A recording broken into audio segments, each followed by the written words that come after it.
नमस्कार दोस्तों, कैसे हैं आप लोग। आशा करता हूं कि आप लोग सब बहुत बढ़िया होंगे और अपने एग्ज़ाम को ज़ोर शोर से तैयारी कर रहे होंगे। चाहे वो ग्रुप डी का एग्ज़ाम का तैयारी कर रहे हो या फिर एनटीपीसी का एग्ज़ाम का तैयारी कर रहे हो या फिर हमारा जो प्यारा झारखंड का एग्ज़ाम जो होता है उसका तैयारी कर रहे हो। तो उसके लिए मैं जो है बेस्ट ऑफ लक बोलता हूँ। और यहाँ पर मैं उन्हीं जो प्यारे झारखंड वासी हैं, जो झारखंड के हमारे सहपाठी लोग हैं, जो झारखंड का एग्ज़ाम का प्रिपरेशन करते हैं, उनके लिए एक बहुत ही गुड न्यूज़ आया है। और ये गुड न्यूज़ का अभी जो है एक ट्रेलर है, आप यहाँ पे एक ट्रेलर कह सकते हैं, क्योंकि ये पूरी तरह से गुड न्यूज़ नहीं है काफ़ी लोगों के लिए, क्योंकि यहाँ पर कुछ एक्सेप्शनल है। तो यहाँ पे आप जैसे कि देख रहे हैं स्क्रीन पर कि मेरे पास एक जेएसएससी का एक नोटिफिकेशन है और हम लोग यहाँ पे बात करने वाले हैं वैकेंसी का। हाँ, तो यहाँ पर आखिरकार इस साल का जो आखिरी जो वैकेंसी इस साल का आखिरी दिनों में जो आया है वो हमारा पहला वैकेंसी आया है, जो कि जेएसएससी की तरफ से आया है। और हम लोग यहाँ पे देखने वाले हैं इस वीडियो में कि इस वीडियो में किसका वैकेंसी दिया गया है और कितना वैकेंसी है और उसका एलिजिबिलिटी क्राइटेरिया क्या है, क्वालिफिकेशन क्या है, एग्ज़ाम कब होगा, सिलेबस क्या है, वगैरह वगैरह सब कुछ देखेंगे। तो अगर आप इस चैनल पे नए हैं तो प्लीज़ हमारे साथ जुड़िए, ताकि आप लोगों को जो है इस तरह का जो न्यूज़ है आपको कंटिन्यूअस मिलता रहे। और इस वीडियो को अंत तक जरूर देखें, ताकि आप लोग पता चल सके कि इस वीडियो में क्या क्या महत्वपूर्ण जानकारी दी गई है। तो जैसे कि यहाँ पे देख रहे हैं कि यहाँ पे विवरणिका है, और यहाँ पर देख रहे हैं कि विज्ञापन संख्या 3/2021 है, और यहाँ पे लिखा हुआ है वैज्ञानिक झारखंड वैज्ञानिक सहायक प्रतियोगिता परीक्षा नियमित रिक्त। मतलब यहाँ पे बैकलॉग का नहीं है, ये आपका जो रेगुलर वैकेंसी आता है वो है। और हम लोग यहाँ पे जैसे आप देख रहे हैं कि नाम जैसे बोल रहा है वैज्ञानिक सहायक प्रतियोगिता परीक्षा, मतलब उनके ये वैसे स्टूडेंट के लिए हैं जिन्होंने अपना पढ़ाई को साइंस बैकग्राउंड से किया है और वो झारखंड के निवासी हैं। उनके लिए एक बहुत ही बेहतरीन मौका है, क्योंकि यहाँ पर काफ़ी सालों में पहली बार जो है वो सहायक वैज्ञानिक का जो है यहाँ पर आपका पोस्ट आया है। तो चलिए देखते हैं कि क्या क्या है।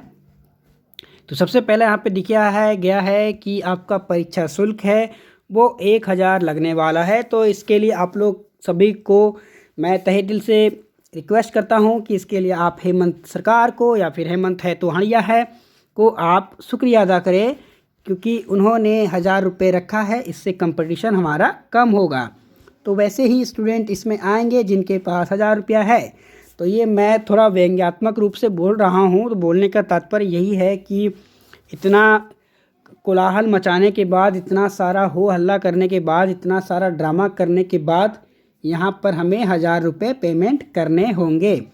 पर यहाँ पर एक रियायत दिया गया है, छूट दिया गया है। किनके लिए? तो ये है एसटी और एससी के लिए। उनके लिए ये 250 मात्र लगेगा, जो कि नॉन रिफंडेबल होगा। चलिए आगे देखते हैं इसमें क्या है। तो यहाँ पर है रिक्तियों का विवरण, और यहाँ पे देख सकते हैं कि जो सबसे पहला है वह है वैज्ञानिक सहायक आग्नेय शास्त्र। तो आपका आग्नेय शास्त्र में जो टोटल पोस्ट है वो 14 पोस्ट है। यहाँ पे मैं पहले आपको सारा जो रिक्ति है वो मैं बता देता हूँ, उसके बाद कुछ देर के बाद मैं आपको जो भी ब्रांचेस हैं, जो भी आग्नेय शास्त्र है, भौतिकी है, उसके लिए कौन सा क्वालिफिकेशन आपको होना चाहिए ये भी मैं आपको बताऊंगा। यहाँ पे महिलाओं के लिए भी एक रिक्ति मतलब रिजर्वेशन दिया गया है, तो महिलाओं के लिए इसमें एक पोस्ट है। तो यहाँ पे देख सकते हैं कि ये जो आग्नेय शास्त्र है उसमें आपको आरक्षित के लिए जो है वो 6 सीटें हैं, और आपका एससी के लिए जो है आपका एसटी के लिए जो आपका है वो 4 है, एससी के लिए 1 है, अत्यंत पिछड़ा वर्ग BC 1 के लिए 1 है, BC 2 के लिए 1 है, और EWS से जो भी साथी बिलोंग करते हैं उनके लिए 1 सीट है। तो यहाँ पे हम लोग पहले पोस्ट देख लेते हैं, फिर हम लोग बात करेंगे कि इसमें क्या क्वालिफिकेशन है। तो आप लोग शुरू से अंत तक देखिए, ताकि आप लोगों को पता चल सके कि आप जो भी स्ट्रीम से बिलोंग करते हैं।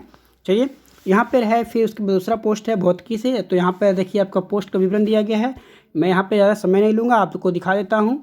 उसके बाद आता है आपका सामान्य रसायन। सामान्य रसायन मतलब आपका केमिस्ट्री का हो गया, तो केमिस्ट्री में 4 पोस्ट है टोटल।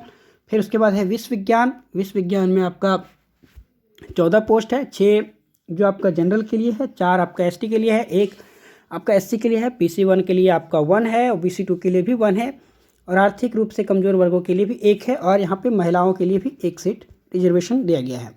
उसके बाद आता है आपका नारकोटिक्स। नारकोटिक्स में 2 सीट है। उसके बाद है आपका विस्फोटक। एक्सप्लोसिव, उसके बाद में 6 सीट है। उसके बाद आपका जो है वैज्ञानिक सहायक, जो जीव विज्ञान के विद्यार्थी हैं उनके लिए 1 ही सीट है मात्र, वो भी जनरल में ही है। और यहाँ पे है वैज्ञानिक सलाह सहायक जो डीएनए के लिए है, तो यहाँ पे 2 पोस्ट है। उसके बाद आप लोग यहाँ पे देख सकते हैं कि लाई डिटेक्शन में आया है, वो भी 3। मैं बात करता हूँ यहाँ पे कुछ महीने पहले की बात है, ये शायद अक्टूबर या फिर सितंबर का बात है। ये वैकेंसी उस टाइम भी ये आई हुई थी, परंतु वहाँ पे जो हमारा नियमावली है उसमें कुछ संशोधन किया जाना था बाकी। इसमें जैसे कि अभी जो नियमावली में अब कहा गया है कि जो भी विद्यार्थी जो झारखंड से 10th और 12th किए हैं उन्हें ही ये रिजर्वेशन, ये फ़ायदा मिलेगा यहाँ फॉर्म भरने के लिए। तो ये चीज़ उसमें इंक्लूड नहीं था। वहाँ पे होता ये कि अगर ये पोस्ट निकलता तो वहाँ पे जो झारखंड से बाहर के स्टूडेंट हैं वो इसमें अप्लाई करते और वहाँ पे भीड़ बढ़ जाता। तो यहाँ पे भीड़ को कम करने के लिए या फिर वो जो नया नियमावली है उसके तहत इसको लाने के लिए उस नोटिफिकेशन को कैंसिल कर दिया गया था। उसके बाद फिर से भी रिवाइज करके यहाँ पे लाया गया है।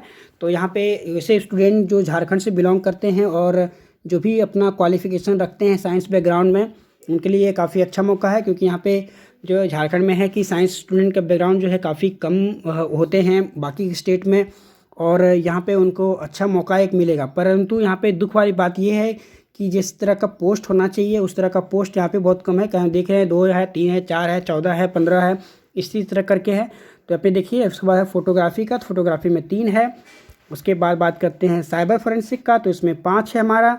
उसके बाद है वैज्ञानिक सहायक फॉरेंसिक इंजीनियरिंग एवं उपकरण, इसमें 1 ही पोस्ट है।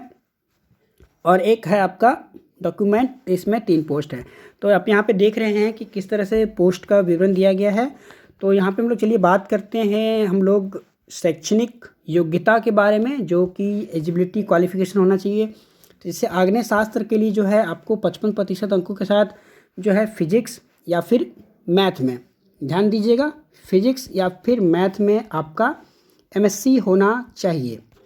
ठीक है, यहाँ पे एक और दिया गया है कि अगर आपके पास एमएससी फिजिक्स या साइंस में नहीं है लेकिन आप फॉरेंसिक साइंस के स्टूडेंट हैं तो भी आप ये फॉर्म को भर सकते हैं। और प्लस में एक और अनिवार्य योग्यता ये भी है कि ये तो आपको रहना ही चाहिए, परंतु आपको कम से कम 6 महीने का जो डीसीए का कोर्स होता है उसका सर्टिफिकेट आपके पास होना ज़रूरी है। ठीक है, उसके बाद जो है आपका फिर यहाँ पे है वैज्ञानिक सहायक भौतिकी, इसमें भी आपको सेम क्वालिफिकेशन चाहिए।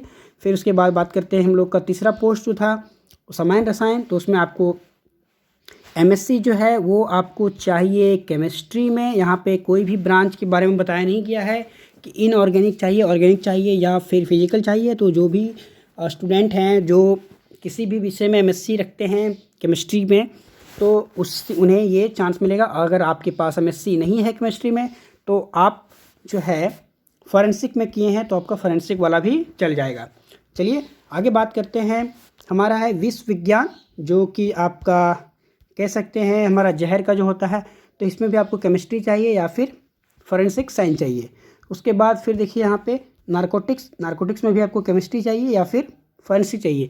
तो जो स्टूडेंट जो फॉरेंसिक किए हैं उनके लिए तो ये बहुत ही गुड न्यूज़ है, क्योंकि फॉरेंसिक जितना भी यहाँ पे पोस्ट है सब में फॉरेंसिक इसमें मांगा गया है। और अगर आपके पास वो भी नहीं है तो यहाँ पर आपको रसायन शास्त्र का बीएससी ज़रूरी है। उसके बाद बात करते हैं विस्फोटक में, तो विस्फोटक में भी आपको एमएससी चाहिए या फिर फॉरेंसिक साइंस चाहिए। वैज्ञानिक सहायक जो आपका जीव विज्ञान है, इसमें आपको देखिए यहाँ पे है आपका, यदि आप बायोकेमिस्ट्री से हैं, जीरोलॉजी से हैं, मॉलिक्यूलर से हैं, बायोटेक्नोलॉजी से हैं, माइक्रोबायोलॉजी से हैं, बायो लाइफ साइंस से हैं, अगर इसमें से एमएससी आपने किया है तो आपका भी चलेगा, नहीं तो आप फॉरेंसिक साइंस से किए हैं तो भी चलेगा। ठीक है, उसके बाद 8वां जो पोस्ट है वो डीएनए है। डीएनए का देखिए, डीएनए में भी आपको चाहिए मॉलिक्यूलर जीव विज्ञान, बायोटेक्नोलॉजी, माइक्रोबायोलॉजी और वनस्पति विज्ञान, जीव विज्ञान, इस जितना भी आपको जो बायोलॉजी से रिलेटेड जो भी आपका सिलेबस होता है, कोर्स होता है, वो अगर आपका होगा तो आप डीएनए का फॉर्म भर सकते हैं। उसके बाद आपको ये जो कंप्यूटर वाला है ये सभी पोस्टों में अनिवार्य है। आपको ये सारा का सारा पोस्ट अगर भरते हैं किसी में भी तो आप इसमें एलिजिबल होंगे। ठीक है, उसके बाद यहाँ पे बात करते हैं वैज्ञानिक लाई डिटेक्शन में आपको फिजिक्स चाहिए, आपको साइकोलॉजी चाहिए, मनोविज्ञान का चाहिए। उसके बाद आपका जो फोटोग्राफी है उसमें आपको भौतिकी चाहिए, फिजिक्स चाहिए। उसके बाद जो आपका है साइबर फॉरेंसिक, इसमें चाहिए आपको MCA चाहिए। ठीक है, उसके बाद आपका है फॉरेंसिक इंजीनियरिंग एवं उपकरण, उसमें चाहिए आपको इलेक्ट्रॉनिक्स के साथ बीई या बीटेक या फिर एमएससी भी आप अगर किए हैं तो भी चलेगा। उसके बाद आपका डॉक्यूमेंटेशन है, तो लास्ट में पोस्ट है 13वां नंबर, उसमें है आपका भौतिकी और रसायन शास्त्र के विद्यार्थी इसमें डाल सकते हैं। देखिए इसमें जो आपका ग्रेड पे है वो काफ़ी अच्छा है, 4200 ग्रेड पे है। मतलब आपका यदि सैलरी बनेगा तो कम से कम अगर सब कुछ काउंट करके बनेगा तो ये 50 से 55 के बीच का सैलरी बनेगा, और झारखंड में इतना सैलरी काफ़ी होता है। प्लस में यहाँ पे एक और छूट दिया गया है कि अगर आप 1000 पेमेंट करते हैं तो एक से ज़्यादा पोस्ट के लिए आप लोग अप्लाई कर सकते हैं। ऐसा नहीं है कि आप 1000 में सिर्फ एक ही पोस्ट को अप्लाई कर सकते हैं। अगर आप एलिजिबल हैं 13 का 13 पोस्ट के लिए तो आप 13 का 13 पोस्ट अप्लाई कर सकते हैं। और यहाँ पे बात करता हूँ मैं केमिस्ट्री के विद्यार्थियों के लिए, तो अगर वो केमिस्ट्री के विद्यार्थी हैं, अगर वो ओबीसी से बिलोंग करते हैं तो उनके लिए टोटल 14 सीट है इस फॉर्म में। तो अगर वो भरना चाहते हैं तो ये भर सकते हैं, उनके लिए एक अच्छा मौका है।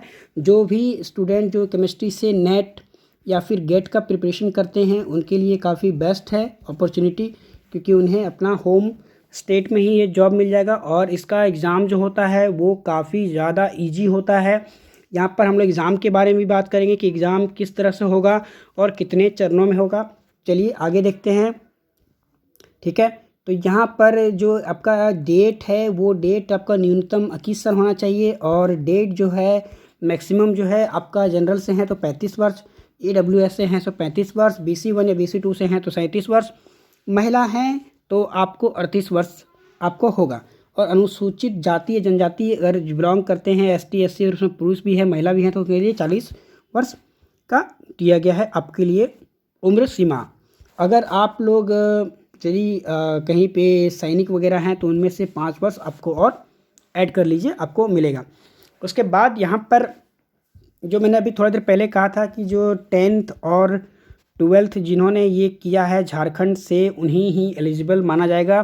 तो यहाँ पे आपका वही दिया गया है कि जिन्होंने झारखंड से 10 और 12 पास किया है किसी मान्यता प्राप्त शैक्षणिक संस्थान से तो उन्हीं ही, माफ़ कीजिएगा थोड़ा सा खांसी हो गया था। चलिए आगे बढ़ते हैं। मैं बात कर रहा था कि एग्ज़ाम का जो तैयारी मतलब किस तरह से होगा। तो यहाँ पर एक बात और है, यहाँ पे जिस तरह से JPSC में कॉमन मेरिट निकलना था उसी तरह से कॉमन मेरिट निकलेगा। अगर कॉमन मेरिट में अगर सबका जितने भी कैटेगरी हैं उनका हो जाता है तो ठीक है, नहीं तो फिर से अलग से एक्सेप्शनल कट ऑफ निकाला जाएगा। यहाँ पर आपको स्थानीय निवासी और जाति वगैरह देना होगा आपको। ये जो है आपका 2019 से बाद का है आपके पास तो चलेगा, 19 से पहले है तो नहीं चलेगा। ठीक है, और यहाँ पे जो बात करने वाले थे हम लोग, क्या बात करने वाले थे, हाँ बात करने वाले थे कि आपको ये कहाँ मिलेगा। तो ये आपको JSSC के साइट पर जाना है, आपको वहाँ पे ऑनलाइन एप्लीकेशन फॉर JSACE 2021 पे क्लिक करना है, वहाँ पे रजिस्ट्रेशन करना है। रजिस्ट्रेशन करने के बाद आपको पेमेंट करना होगा, पेमेंट करने के बाद आप फॉर्म भर सकते हैं। ठीक है, चलिए। और इसका लास्ट डेट जो है वो आपका देखिए 31 तारीख से शुरू होगा और 17 तारीख तक ये लास्ट डेट है। तो आप डेट ध्यान में रखेंगे कि 31 तारीख से आपको 17 तारीख तक ये आपका डेट दिया गया है, जिसमें आप पेमेंट जो है आप 18 तारीख तक कर सकते हैं, और फ़ोटो और सिग्नेचर आप 19 तारीख तक अपलोड करने का लास्ट डेट दिया गया है। चलिए उसके बाद जो है एग्ज़ाम के बारे में बात करते हैं। तो यहाँ पर बताया गया है कि अगर 15,000 से ज़्यादा लोग भरते हैं तो ये एग्ज़ाम जो है आपका प्री और मेंस में लिया जाएगा।